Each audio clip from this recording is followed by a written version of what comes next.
What's up, everybody? Welcome to Move the Sticks. DJ Bucky with you. Buck, what's going on, man? Everything's good, DJ. I don't know if you've been paying attention to baseball, but I just happened to look at the NL standings. And look, the more things change, the more things stay the same. You know, 5 games in. By the way, Superman is he's already taking hacks down AAA right now. So we got 14 more games, and Superman comes up and joins the Knicks. We'll be okay at that point in time. But no, hey, I got to give it to Dodgers though, because everybody was saying, they're playing all the young guys, and I'm like, they're not dumb. Like these young guys. Turns out these young guys are pretty good. So it's going to be a fun summer. It's going to be a fun summer with those two teams. you know what? I think we're gonna have to take Move the Six on the road. I think I might have to do a road trip and do a game. Yeah. Come on down in San Diego, and then we have to bring you up, and we have to do one in Chavez Ravine. All right, and I think we can talk to some people to make sure that we do it. I know you have a particular taste based on how they roll out the red carpet for you down in San Diego. I'm gonna have to make sure that I kind of work the back channels to make sure I get you similar treatment when you come to Dodgers. That's fair. All right, we've got a fun one today. We haven't done this in a while. We usually do this a couple times during draft season. So let's get it started today. What we're going to do is we're going to have a mock draft for the offense. So in other words, we've got 11 positions that we each need to fill. You can't draft 2 quarterbacks. You can't draft 5 receivers. You've got to fill the spots. So we're going to do 11 rounds. We're going to just roll this out as 11 personnel. So we're going to end up having a quarterback, a running back, 3 wideouts, a tight end, 2 tackles, and 3 interior offensive linemen. So we'll kind of just go back and forth on this thing, which will lead to some good discussions, some good debates. You can go out of order, whatever position that you want to go of how to fill these spots. And then afterwards, we'll look back at the two teams, Buck, 11 on 11, and maybe we send this out. We've done this in the past. We kind of lob out these rosters. Little Twitter poll. Decide. But I think to get things started, I'm going to go out on a limb and say Nabil does not have any change in his pocket. I know he's off to the side, but does he have a quarter or a penny or a nickel or a dime that we can? We need to flip for the first pick. This is what we do. We'll let you have the first pick on offense, and I'll just take the first pick on defense. Okay. When we have the next whenever we do the defensive mock draft, I'll take the first pick with the defense. So offensively, we'll let Team DJ take the number 1 overall pick. Okay, there's lots of strategy involved here as well. After this first pick, I'm curious to see what you end up doing, but you already know what I'm going to do. I'm going to go Bryce Young. I'm going to take the quarterback that I want here. So I'm going to go Bryce Young with the first overall pick. I think he's the best quarterback in the draft. Obviously, the frame is the only knock, is the only concern, but I'm getting somebody that I feel, Buck, there's quarterbacks every year where you can find the good games and you find the bad games, and you hope that the good outweighs the bad, and you try and buy into the good and you try and explain the bad. With Bryce, it's kind of unique because there's just really not bad tape. Like you don't have a game where you watch him and you're like, oh man. I mean, we've talked about it before. Even in their losses, they're scoring points. They're competitive. He's got them in position. LSU game's a great example. He just never gets another shot at it. They go for 2 in overtime, game's over. Tennessee, it's a track meet, up and down the field. You go to Georgia the year before, he lights them up in the SEC championship game. Then they're down a couple wideouts in the national championship game, and they lose, but he still moved the ball, and there's good things to take away from that. So anyways, long way of saying I'm going to go Bryce Young with the first pick. Well, anyone who knows you and knows the conversation that we had when it comes to the quarterback, Bryce Young makes a lot of sense. It makes a lot of sense with the number 1 overall pick. When we talk about just playing the game, it's hard to find a better quarterback at playing the game than Bryce Young. The way that he gets the ball out of his hands, the way that he throws it inside and outside the pocket, the way that he finishes game, which I think is really an underrated skill, the way you perform in the clutch, the last 2 minutes of the half, the last 2 minutes of the game, not many better than him. So I can understand he's worthy of being the number 1 overall pick. And because we're doing this, and this is not real, this is almost like a fantasy football. It is. Because you're just taking one quarterback. It really opens up the board for me. And DJ, you may not know this, but I'm a 4-time fantasy football champion, and Oh, part of hey that is now. because of the strategies that I like to employ. Yeah, And so yeah. what we're See, going to do, yeah. You don't and have to take a quarterback till the 11th to pick. like th this harkens back to the days of the I already know what '70s and you're '80s. doing. Well, actually, I already know who you're when I hold was with the on. Carolina Panthers, I saw guys right away. You Hold can write on. it down because you know, because there's a huge divide between the number one player at this position and other positions. So look, we can go down to Texas. We can go and get the best running back on the board. We can get Bijan No, Robinson, and we're gonna make I sure that already know he what you're gonna do. knows how much we value him as the top running back in the class. Now, if this was the real draft, would I expend a top 2 or 3 pick on a running back? I don't know, because I was one that was advocating for Saquon Barkley when Saquon Barkley went off the board, but it's a different time. But I will say this: if you like Saquon Barkley, Bijan Robinson is everything plus. More Mhm. consistent with the production, just as dynamic, just as explosive, can give you what you want in the running game and the passing game. When you think about a franchise back, like a team on the cusp of being a title team, Bijan Robinson is the answer. So when I look on the board and I look at those teams like the Chargers, I look at those teams like maybe the Dallas Cowboys, teams that really just need that finishing touch to plop that back in, that's where Bijan Robinson would really do his damage. Even though he rates as a top 5 player based on draft grades, look, I'm gonna take him up here. The position is devalued, but it's certainly still important.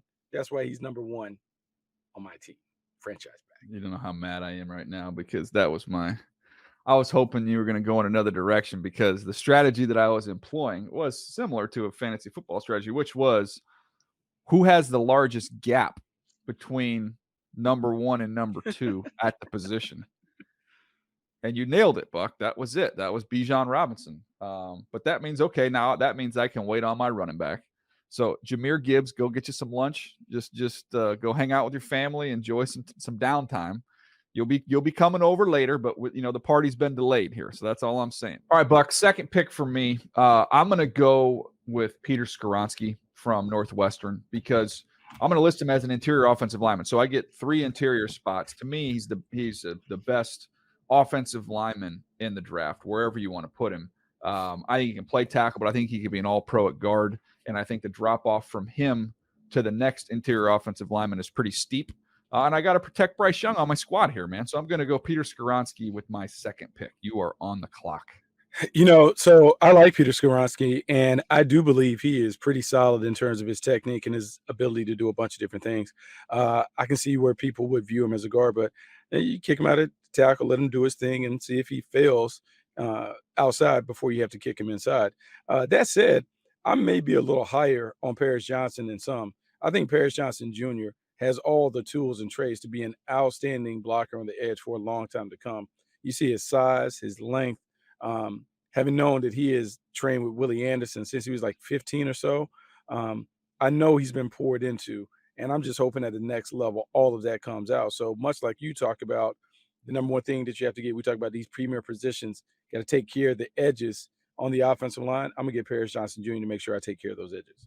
I like it. I'm gonna go with. I'm gonna stay on the offensive line. And I'm gonna go Darnell Wright with my next pick. Ooh, Um, big he is nasty. someone who is big and powerful. I think he's got the best tape of the tackles when you compare him with the rest of that group. And to me, he's gonna play right tackle. He's played left in the past, but to me, I'm gonna put him at right tackle where he excelled this year. You saw him do it against Will Anderson. You saw him get some matchups against Georgia and that crew. Jalen Carter on a couple reps. So to me, he aced the process. He was excellent at the Senior Bowl. Had a great workout. He's a big, powerful guy. So I'm going to go ahead and take Darnell Wright out of Tennessee. So it's funny. So now what you've done is you messed around and started the run because I'm Mm-hmm. scared if I bypass an offensive lineman, it'd be a drop off. So give me Yep. Osiris Torrance from Okay. Florida. I'm gonna go ahead and I'm gonna put him on the inside, even though I think he might have some ability. Man, the tape that he put on display against Jalen Carter to me really sold me on him on the Strong. Yeah. inside. Super strong, handled all the power and aggressiveness and all the things that Jalen Carter throws at you and did it in splendid fashion. And when you just think about building your offensive line, as much as we talk about the bookends, you better have someone on the interior because that inside pass rush, that inside pressure affects the quarterback far more than the stuff on the outside. So I want a tough guy. Osiris Torrance is that guy for me. I like that. So we've each got I've got a quarterback, a tackle, and an interior offensive lineman. You've got two offensive linemen, an inside guy, and a tackle, as well as a big time running back. I'm gonna stay on this offensive line trend. I'm gonna get my second tackle here. I'm gonna go with Broderick Jones out of Georgia. Ooh, that's a So good I pick. got two of my top three tackles here, and I've got my top interior offensive lineman. So I feel like I'm building a fortress around my smaller quarterback. But I got to protect Bryce Young, man. I got to commit to it. So Broderick Man, Jones, I think he's got the most in his body. I think he's the most talented tackle. And there's dominant moments with him on tape there at Georgia. Maybe not as consistent as the other guys, but to me, there's just there's a lot to work with there as a left tackle. yeah, there's a lot to work with. Now I'm upset because I'm looking at my board and I'm looking at who you've taken at the offensive line. Of Whew, the grades, of the top 4 grades that I have, you have 3 of them. So now I'm really feel upset. good. So now I I got to feel go back good. in. I feel like I got to go somewhere and get some number ones. So at this time, I think I'm gonna take a bit of a pivot because I know where you're going. you've loaded up on that. Hold on. Let me You've write loaded this one down you've because I loaded think up I on that. think I've got you here. Okay, go ahead. So I'm gonna take Dalton Kincaid, tight Oh, you end. just ripped my heart out. Yeah, tight end from Utah, and I'm taking him That's because my we guy, think man. about we think about pass catching tight ends. We think about guys that can really impact the game. And I really like Michael Meyer, but Dalton Kincaid, in terms of in this league as a pass catcher, he has the potential to do things in terms of putting up big numbers that are different. And Mayer will be solid. He can block and he can do all that stuff that you want from a traditional Y. But Kincaid is the flex tight end. He's in that Travis Kelsey mold in terms of being able to control the middle. We talked about this old comparison. I told you he reminded me of Chris Cooley when I used to go to Utah State and watch him in the career that he had with the Washington football team. Don Kincaid's my man. So I'm gonna try and go get a number one. I'm gonna get number one at tight end. Yeah, I mean, it's almost sacrilegious to say it, but movement wise, there's some Kelsey to him. Like, I know Mhm. Kelsey would go down as the greatest tight end of all time when his career is over. He's been unbelievable, just in terms of the quickness at the top of routes, the juice that he has. I feel like, Buck, when your parents, you tell your kids, hey, turn the other cheek. Somebody does something mean to you, we don't fight back. Turn the other cheek.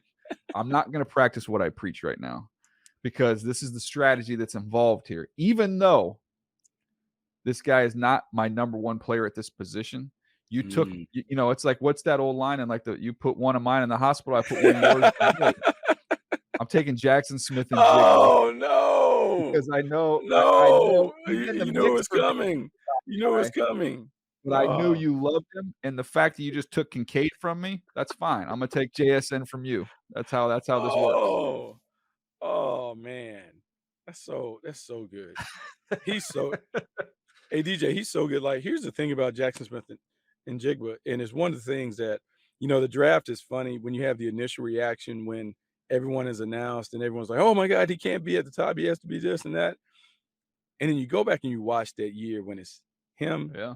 Chris Olave, and Garrett Wilson, and he is the leading receiver for the Buckeyes. And not only is the leading receiver, I want to say he had over 700 rack yards, like Mm. run after catch yards. Like he works the middle, catches it, he wiggles, he has that stuff. The big game. I've had this debate with some wide receiver coaches around the league because some guys think he's a slot only. I see someone that can do more things. It'd be interesting to see what he does, but to me, he's terrific.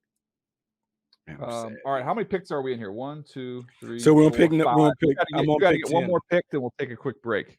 I'm gonna pick 10. So now you've kind of messed me up because we're wounded and See, this we're strategy in this bleeding. thing, man. This thing Yeah, got it's turned into this is a yeah checkers, but we're wounded and we're over here hemorrhaging and we're trying to figure out where we can go to get our next thing. But I don't know if there's another position that has the gaps remaining. Like when you, t- you took my guy. Like Ew, I'm hurting. I had to I'm play hurting dirty. now. I had to play dirty, I'm man. hurt. I'm hurting now. So what I'm gonna do is I'm gonna go get, as much as I love Jackson Smith Enigma, this in Jigba, Zay Flowers is someone who I Okay. also have an infatuation with. And part of that is because when I see it, man, I tell you, I see a little Antonio Brown in his game in terms of just the urgent athlete, the dog in him, the way that he dominates.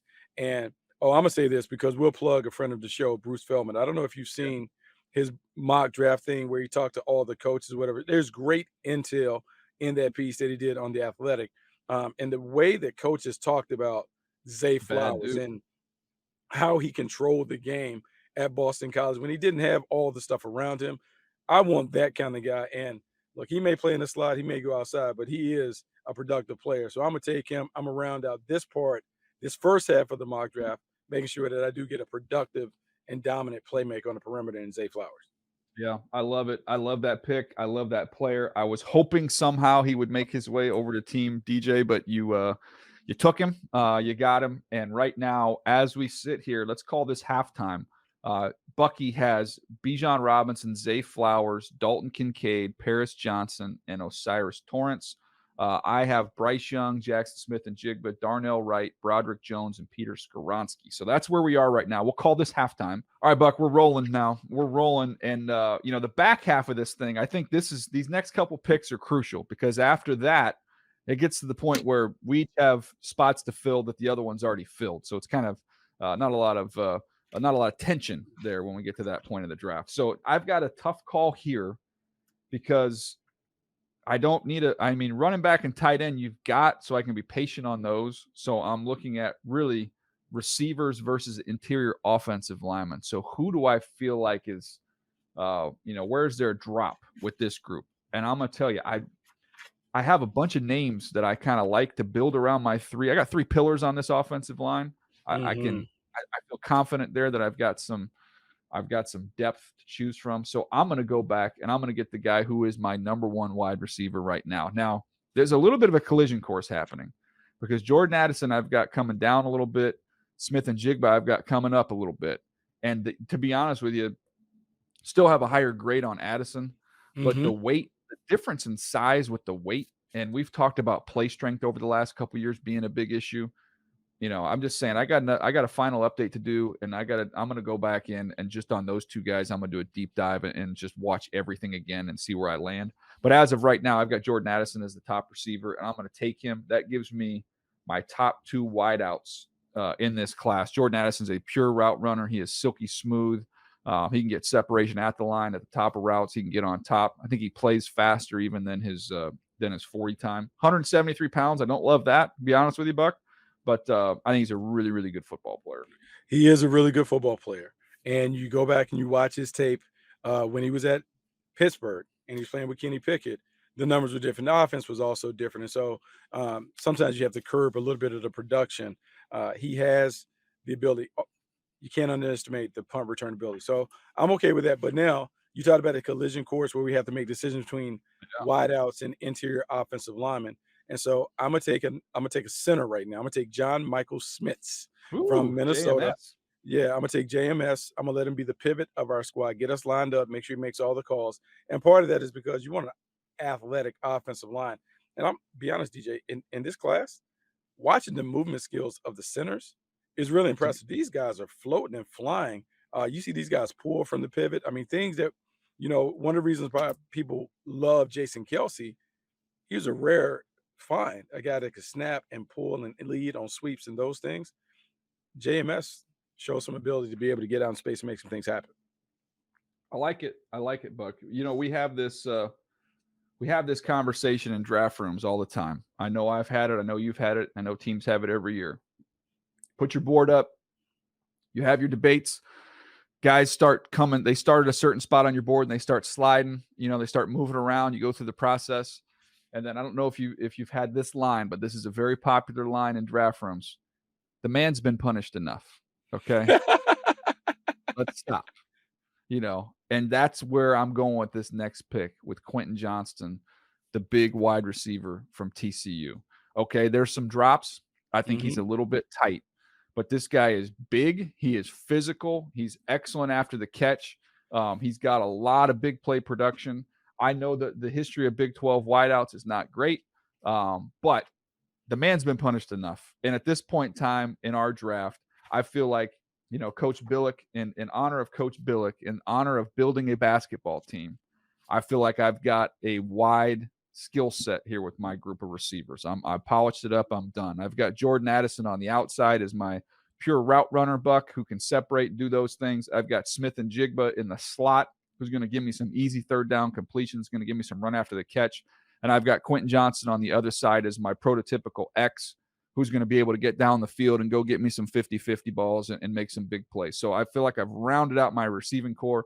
I don't know if that's been that way in your room, but have you been in rooms where you're like a Yeah. player, you're like, okay, hey, we're too high on him. And then he keeps dropping and dropping and dropping. And then finally somebody in the room has to be like, hey, man's been punished enough here. Let's stop this.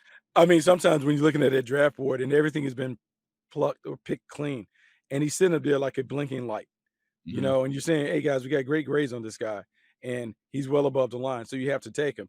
And since we are going together to that pro day to watch Johnson, I'm gonna stay right there in TCU, and I'm gonna take Steve Avila right there. Ooh, My guard. I'm Avila. gonna take him, Avila. I'm gonna take him and allow him to complete us on the interior, so we feel good about who we have. JMS, we have Avila, as you said it. We have Osiris Torrance, so we're good on the interior, and I Yep. feel like we're gaining some ground. We're gaining some ground with some rock solid picks to kind of close the gap.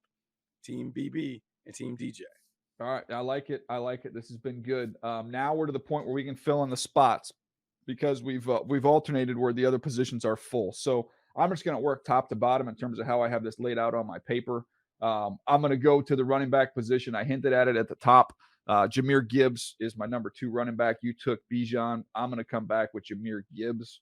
And to me, he's a little different. He's a little different as a running back. He's gonna be a touch guy, not a carry guy. So don't get carried away with how many times you hand him the ball. It's how many times he touches the ball. A true weapon in the pass game, Buck. Alvin Kamara is the easy comp with him when you look at the way that he plays and the role that he has. Big time juice, home run hitter, difference maker, especially in the passing game. So I'm gonna throw Jahmyr Gibbs into my lineup. Okay, so you thought you threw this out there about Quentin Johnson. You talked about the Big 12 and those receivers not panning out. Well, this isn't a Big 12 receiver, but he played in an offense that was popularized in the Big 12, and that's Jalen Hyatt. Okay. And when you think about the offense Josh Heupel is running, which is a variation or a version of what Art Browse torched people with for years, it didn't really translate. But man, this guy's speed, his ability to put the ball in the paint. You When got you a track watch team, him, man. when you watched him play against Alabama and Georgia, he put up big numbers. So I'm going with my guy Jalen Hyatt from Tennessee. He's just too good at putting the ball in the paint to ignore beyond this pick. I like that. Again, you got Zay Flowers and Jalen Hyatt. You better put your track shoes on playing against Team Bucky here. I like that mix. All right, Team DJ is up with the next spot here. You went Dalton Kincaid. You took my draft crush there, my tight end that I have at the top of my board. So I'm going to go to the next guy on my list. Jokingly said on the pod the other day when we were talking about ice cream flavors, I said my man Michael Mayer from Notre Dame is like vanilla, and that is not a knock. It is a compliment because he goes with everything. You can put him on ice cream. You can put him on brownies. He can stand alone. He can play inline. You can flex him out. He can run. He's good as a run blocker. He can help you if you need to keep him in and pass pro. He can get you combat catches in the middle of the field. He's a red zone target with his big frame and ability to go get the ball. So I think he's a complete tight end. Maybe not the most dynamic or explosive, but dependable, reliable, know exactly what I'm getting. I think Michael Mayer is going to be a nice complement to my run game, and he's also going to be a nice weapon for us, especially down the red zone. He is a nice weapon. He's a fantastic playmaker. So I can't knock that. This is the time now where I'll take the quarterback here. I'll take CJ Stroud. Look, tell him this was just strategic, CJ. It has nothing to do with what we think about you as a player. Natural pocket passer. The game is really easy for him from the pocket. And the way that he paints the strike zone, his accuracy, his anticipation, touch, and timing is everything that you look for at the position. Yeah, there's some things that people talk about, like in the pocket, when the pocket breaks down, does he kind of get off the mark and those things?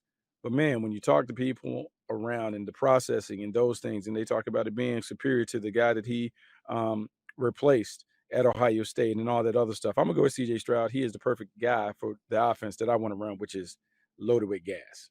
Yeah, I'm looking at you, and I'm looking at CJ Stroud, who loves to get the ball vertically down the field. I'm looking at you with Zay Flowers and Jalen Hyatt, two flyers, two vertical flyers. And then you're going to stretch the field. You're going to scare the safeties out of the box, and you got Bijan Robinson to mess with, Buck. So I like what you're cooking up here with your group. I feel like there's a theme. I feel like you got a good fit here with your personnel. Putting these guys together here. I like it. I dig it. All right, who you got at 19? Who you I got at got 19? 2. I got 2. So interior offensive lineman, I'm just gonna give you both the names right now because you're already full at the spot, and then you can give me your last 2 guys. But, when I look at the next 2 highest rated interior offensive linemen for me, to be honest with you, this guy's my number 2 interior offensive lineman. I've already got Skoronski, who I'm gonna play at guard from Northwestern. I love Big Ten offensive linemen. I'm gonna stay in the Big Ten. I'm gonna go with Joe Tittman, with Oh my yeah, next one, Wisconsin. who is a big center. He's 6'6". He's 313 pounds. He can run. He's excellent as a puller. You can use him getting up to the next level. Just a real easy mover. He's my 33rd overall player.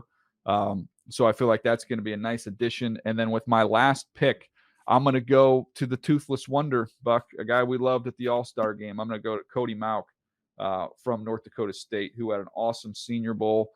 He's a really, really good athlete. Ran 5.08, which is a good time. Played left tackle. Really can play all 5 positions as he did at the Senior Bowl. So I feel like he's going to add some versatility to my mix here. That's going to be the finishing touch on my squad.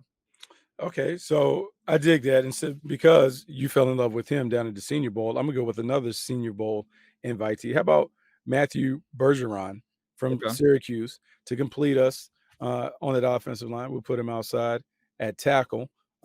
Just really solid, man. He's played a lot of games, DJ. 39 career starts.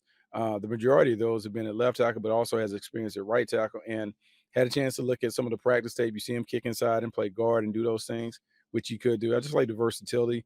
He's a solid player. And then no team is complete without a Tar Heel. So my final wide receiver, we can go with Josh There Downs you go. from North Carolina. We talked about Jordan Addison and his size, and I'll say this about Josh Downs: if Josh Downs was bigger, I think it would be easier to make the case for him to be a first-round pick. You see the production, you see the ability to create separation and get open, and the wiggle that he has over the middle of the field. My team is a little small, which I'm not necessarily in favor of, but I do like their ability to run away from people. All right, I'm looking it up here. What are the name of the wideouts on the Fun Bunch for the For the Washington back Washington. in the day? So it was Gary Clark, it was Ricky Sanders, and it was Alvin Garrett. Just The rolling them Smurfs, out there, the rolling them out Smurfs, there, Buck. the Smurfs, the Smurfs. Yeah. Hey, look, now it's gonna be tough because Bijan, I'm telling him, hey, when you get to the second level, you're gonna have to do it on your own because my little guys gonna have a tough time holding up. But but we can try and create all kinds of space. It's a little bit of run and shoot action to what we having with Dalton Kincaid. I mean, we I playing feel with like 4 wides. you've built a team. I feel like that if I was gonna give you a GM name, I feel like you're Jerry Tarkanian. I feel like you just built the running rebels. Like you're just gonna roll out there and we're just So gonna so go. so We're going. so here's the thing.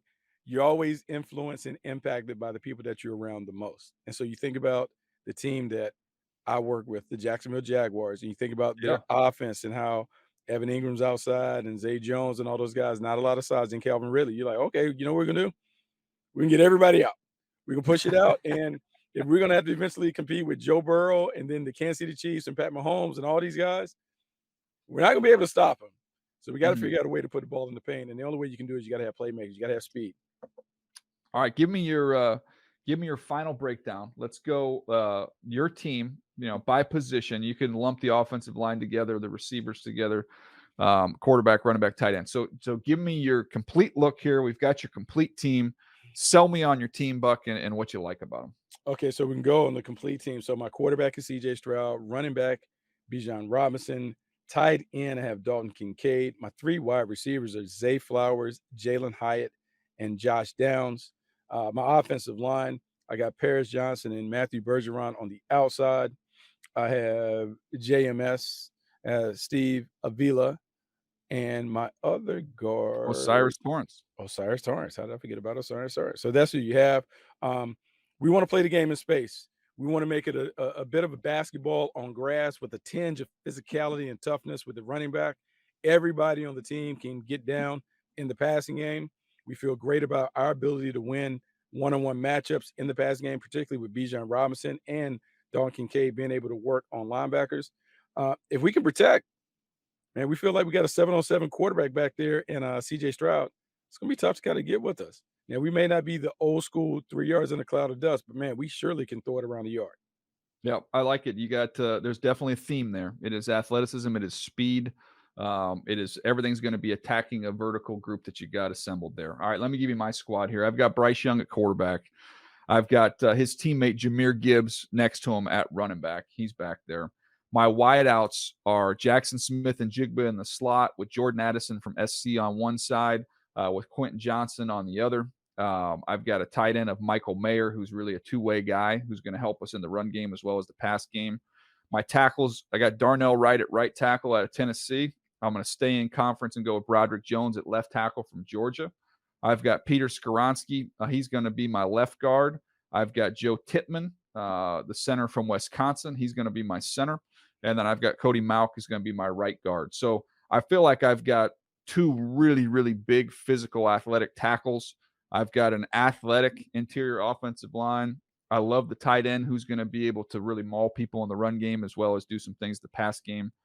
I love my quarterback, Bryce Young. I feel like with the physicality of my group up front, I feel like Jameer Gibbs is going to get some home run opportunities. Going to get him to the edge and then let him go. And then I feel like on third down buckets, a pick your poison with these wideouts. So I feel like I've got balance. I like my group. I've got a physical group. I've got some speed. Hmm. I like the mix here with Bryce Young kind of being the captain and controlling the whole thing. Yeah, it's definitely a balanced group. It's definitely a group that has the ability to kind of go from physical to finesse whenever they need it. And the physicality, you talk about those big bodies up front, being able to run the ball when you want to run it, and you got the gas behind it. And Jameer Gibbs being able to do it not only as a runner, but coming out the backfield, catching the ball. And then you think about the dynamic weapons that you have on the perimeter. You have a pure route runner in Jackson Smith and Jigba. You have the explosive playmaker in Quinn Johnson, who can take the top off the defense and can stretch it vertically, which is really problematic. And then you got the big body that can post up in the middle over Michael Meyer. Look, it's a tough team to defend. Stylistically, two very different teams, Yeah. but the goal is the same: put a lot of pressure on the defense. Yeah, no, this is a fun exercise, man. Again, there was a little strategy that went involved there. I feel like you lobbed the first shot. You took Kincaid. Just lobbed, you took my guy, uh, who I was talking to. I was talking to a GM the other day about him, and I said, "Look, I know I see. There's always a million mock drafts, and everybody's talking, and he's going to go in the late first round. Maybe he goes in the second round. It's a loaded tight end group. I'm like." I do my updated top 50s out. I'm like, I can't find 10 players better than him. Like, I can't. I know you can say, oh, he's a little bit older. He had a back, which I told he passed all his physicals. He's fine there.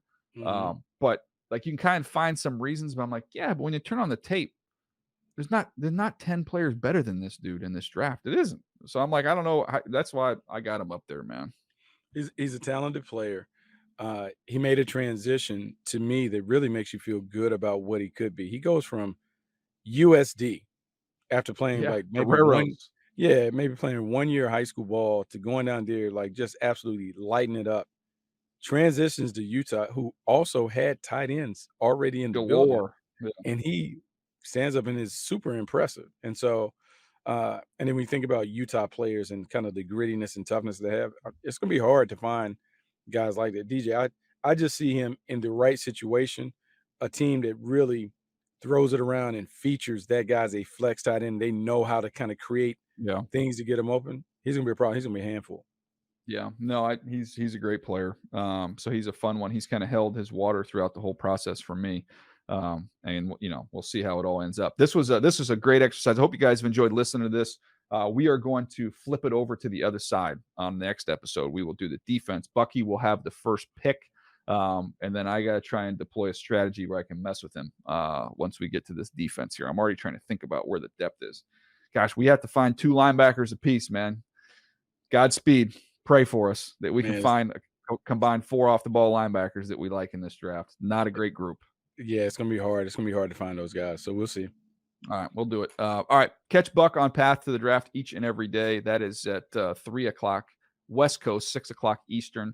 We'll be back Monday with our next Move the Sticks episode. Again, we'll jump into the defense there. The pro days are pretty much wrapped up. Devin Witherspoon, by the way, this morning ran 4.42, 4.46. Oof. What exactly what we thought. I mean, I think there was some chatter on social media about he's some 4.5 guy, mid 4.5s, and I'm like, nah, no. I talked to all the folks where he's been training; they're really accurate. He trains down there with Brent Calloway at Exos there in Mm-hmm. Frisco, and he's honest as the day is long and said this kid's 4.4 every day all day. And so he ran 4.2, 4.42, 4.46. So he's good. But anyways, most of the pro days are done. I mean, basically all of them by the time we come back Monday will be in the rearview mirror. So we'll discuss who maybe rose a little bit, who fell a little bit, and we'll do this defensive draft. So that's going to do it for us. Buck, anything else you wanted to get into before we jump out of here? No, I mean, I think this part is fun. I think we're less than a month away. We have a handful of weeks away, and before you know it, we're going to be right there on draft day. We'll begin to hear some of the reports about the visits, the private workouts, and some of the medical and character stuff will be shored up. And so I'm sure we'll have some conversations about some late risers and fallers over the next few weeks. No doubt. That's going to do it for us, everybody. Appreciate you hanging with us. Thanks to Nabil for running the show. He is the best in the business, and we'll see you next time right here on Move the Sticks.